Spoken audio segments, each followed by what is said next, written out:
Solving percent problems. We're going to write this 24 is what percent of 32. So this is a typical problem you see on a lot of assessment tests. And there's a couple ways you can solve it. You can solve it as a proportion, or you can translate it into an equality.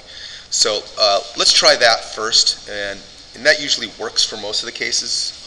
In another video I can show you how to do it as proportion. So let's start off with translating the sentence into an equation.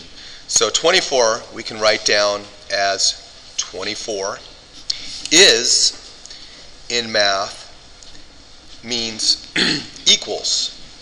So I'll just write this down. Is means equals.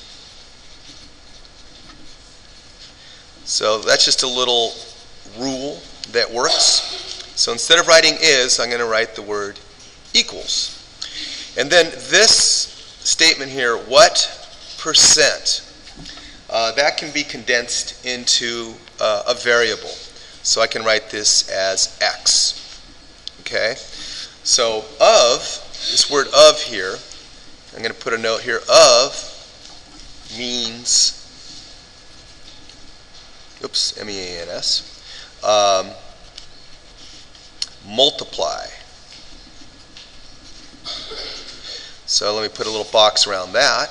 So we just got a couple of rules that we can remember. So of, it can be represented as a dot, and the number 32 just comes down.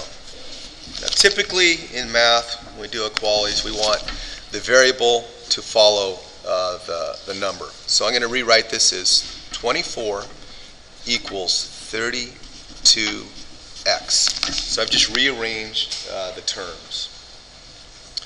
Alright, so now our next step is to figure out what x is equal to. So we want to get this variable x by itself. So we take this right here and we want to divide both sides by 32 so that our equality maintains equilibrium. Any number over itself is equal to 1. 32 over 32 is the same as 1. So I can cancel this out and make that a giant 1. And that leaves me with this fraction, 24 over 32. And what I find with a lot of students is they forget how to turn this fraction into a decimal. So our next step, we want to write a division house. And they don't know if the numerator goes inside or the denominator goes inside. So a little crutch that I've come up with that kids seem to remember is you draw a little cloud with rain coming out.